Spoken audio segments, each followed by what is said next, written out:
Hello dear friends, मैं doctor Meenakshi Goyal. आज के इस वीडियो में हम चर्चा करेंगे कि पीरियड्स में क्लॉट क्यों आते हैं और ये क्या वजह रहती है जिसकी वजह से पीरियड्स में क्लॉट आते हैं। हमारे साथ अंत तक बने रहिए, इस चैनल को लाइक एंड सब्सक्राइब करिए, आगे तक हम आपको ये सारी इंफॉर्मेशंस पहुंचा सकें। तो सबसे पहली बात कि क्लॉट्स क्यों बनते हैं। जो हमारा ब्लड होता है उसमें कई तरह की कोशिकाएं होती हैं, जैसे आरबीसी होती है, प्लेटलेट होते हैं, वाइट सेल्स होते हैं और कुछ क्लॉटिंग फैक्टर्स होते हैं। तो बॉडी में जब भी कहीं कट लगता है या चोट लगती है तो खून बहने लगता है। तो उस खून को बहने से रोकने के लिए ये एक बॉडी का मैकेनिज्म होता है, क्लॉट फॉर्मेशन।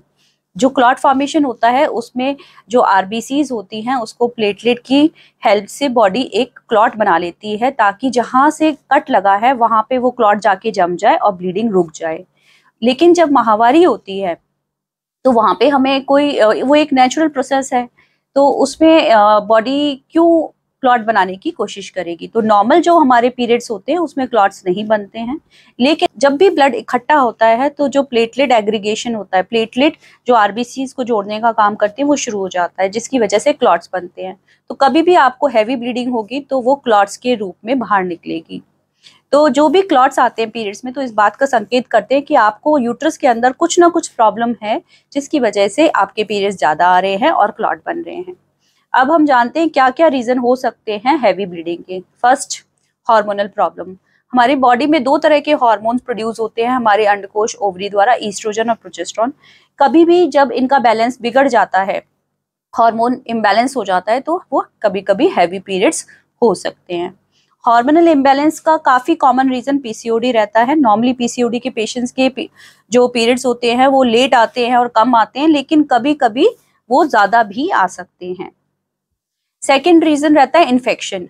इन्फेक्शन, गर्भाशय का इन्फेक्शन हो गया अगर सपोज, तो आपको नीचे उसमें दर्द रहता है पेट में और सफेद पानी या पीला पानी आता है। इस कंडीशन में ब्लड फ्लो बहुत ज्यादा जाता है बच्चेदानी को, जिसकी वजह से जब पीरियड्स आते हैं तो उस वक्त ब्लड लॉस ज्यादा होता है, हैवी ब्लीडिंग होती है और वो क्लॉट्स के रूप में बाहर आती है। थर्ड रीजन रहता है कोगुलोपैथी। कई बार हमारी बॉडी में अंदरूनी ही इस तरह से कुछ डिफेक्ट होते हैं कि जो क्लॉटिंग मैकेनिज्म होता है वो डिफेक्टिव हो जाता है। जो ब्लड रुकने की क्षमता होती है बॉडी की वो डिफेक्टिव होती है। वो किसी भी वजह से हो सकता है प्लेटलेट कम हो सकता है कुछ क्लॉटिंग फैक्टर्स कम हो, कई सारी डिजीज होती हैं जिनमें ऐसा हो जाता है। तो इस तरह के पेशेंट्स के सिम्टम्स होते हैं, उनको नाक से, मुंह से, पोटे के रास्ते कहीं से भी ब्लीडिंग आनी शुरू हो जाती है। और ऐसे पेशेंट्स के जो माहवारी में ब्लड होता है वो भी बहुत ज्यादा होता है। हालांकि ऐसे पेशेंट्स के हो सकता है क्लॉट्स नहीं फॉर्म होते हैं, क्योंकि उनकी क्लॉटिंग जो मैकेनिज्म है वो फॉल्टी होता है, उसमें कोई प्रॉब्लम होती है। फोर्थ रीजन होता है कि फाइब्रॉइड। फाइब्रॉइड यानी कि गर्भाशय के ट्यूमर।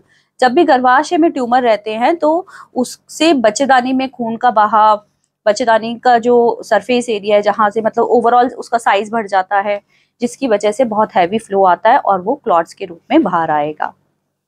पांचवा रीजन रहता है एडिनोमाइसिस। कई बार फाइब्रॉइड बच्चेदानी में कोई भी रसौलियां नहीं होती, लेकिन बच्चेदानी का आकार बड़ा हो जाता है। वो 2 गुना, 3 गुना, 4 गुना कितना भी बढ़ सकता है, और बच्चेदानी का आकार जितना बड़ा होगा उतनी ज्यादा ब्लीडिंग आएगी। और इसमें बहुत ज्यादा पेनफुल पीरियड्स भी होते हैं। हमने एडिनोमाइसिस पे एक सेपरेट वीडियो भी बनाया, मैं इस वीडियो के लिंक में वो डिस्क्रिप्शन में डाल दूंगी, आप प्लीज उसको चेक करिए। क्योंकि एडिनोमाइसिस अपने आप में एक बहुत ही कॉमन बीमारी है, जिसे आम भाषा में हम बच्चेदानी की सूजन बोलते हैं। तो इस कंडीशंस में भी पीरियड्स ज्यादा आते हैं और क्लॉट हो सकता है। नेक्स्ट कंडीशन जो रहती है सेवेंथ, वो होती है एंडोमेट्रोसिस। एंडोमेट्रोसिस एक ऐसी डिजीज है जो कि बहुत ही पेनफुल कंडीशन होती है। इसमें जो अंदर एंडोमेट्रोसिस, जैसे नाम से पता चल रहा है, अंदर जो एंडोमेट्रियम लाइनिंग होती है गर्भाशय की, वो कहीं हमारे पेट के अंदर कई जगह पाई जाती है, अंडकोश के ऊपर या फिर जो पीछे लैट्रिन का रास्ता है, पेशाब की थैली, और वहां से इस तरह के केमिकल्स बनते हैं जो कि पीरियड्स में, जिसकी वजह से बहुत ज्यादा ब्लीडिंग होना और पीरियड्स में बहुत ज्यादा पेन होना, ये दोनों प्रॉब्लम्स देखी जाती है। नेक्स्ट कंडीशन है एंडोमेट्रियल हाइपरप्लेसिया। ये जो कंडीशन है ये बहुत ज्यादा कॉमन है आजकल, 40 के बाद देखी जाती है और ज्यादातर जिन महिलाओं का वजन ज्यादा होता है उनमें ज्यादा देखी जाती है। तो इसमें जो अंदर की जो परत होती है, जो गर्भाशय के अंदर की परत होती है, वो बहुत ही ज्यादा मोटी बनती है। नॉर्मल जो परत होती है वो 10 से 12 mm की होती है, लेकिन इसमें गर्भाशय की जो अंदर वाली परत होती है, जैसे माहवारी के वक्त निकलना होता है, वो आपकी 20 mm 25-30 mm तक बन सकती है। तो इतनी मोटी परत बनने की वजह से बहुत ज्यादा ब्लीडिंग आती है, बहुत लंबे समय तक रहती है। तो ये रहता है हमारा 8वां रीजन जिसकी वजह से ब्लीडिंग ज्यादा आती है। जो लास्ट रीजन है वो है एंडोमेट्रियल पॉलिप। एंडोमेट्रियल पॉलिप जो अंदर की लेयर रहती है बच्चेदानी के अंदर की, वो नॉर्मली बढ़ जाती है, अपनी जगह पे ही बढ़ जाती है और वो एक मस्से की तरह स्वेलिंग अंदर बना लेती है। नॉर्मली इसमें ब्लीडिंग की दिक्कत ज्यादा नहीं होती, इसमें माहवारी के बीच बीच में कभी कभी आपको स्पॉटिंग जैसा होता है, लेकिन कभी कभी किसी पेशेंट्स में ये पॉलिप काफी बड़े हो जाते हैं, जैसे 2, 2.5, 3 सेंटीमीटर तक के पॉलिप हो जाते हैं। तो उस केस में ये बहुत ज्यादा हैवी ब्लीडिंग कर सकते हैं, जिस कंडीशन में अगेन आपको क्लॉट्स जैसा ब्लीडिंग फील होगी। तो ये सारी रीजंस हैं जिसमें आपके पीरियड्स में क्लॉट जैसी ब्लीडिंग हो सकती है। तो उसमें इसका मतलब, अगर आपके पीरियड्स में क्लॉट आ रहे हैं, इसका मतलब आपको अंदर कोई इनमें से कुछ प्रॉब्लम है और जिसका आपको ट्रीटमेंट लेने की जरूरत है।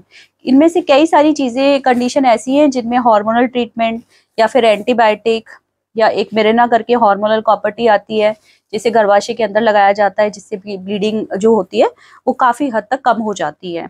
और ऑपरेशन ही लास्ट ऑप्शन रहता है उन पेशेंट्स के लिए जिनमें कोई भी जो ट्रीटमेंट है वो असर नहीं कर रहा है।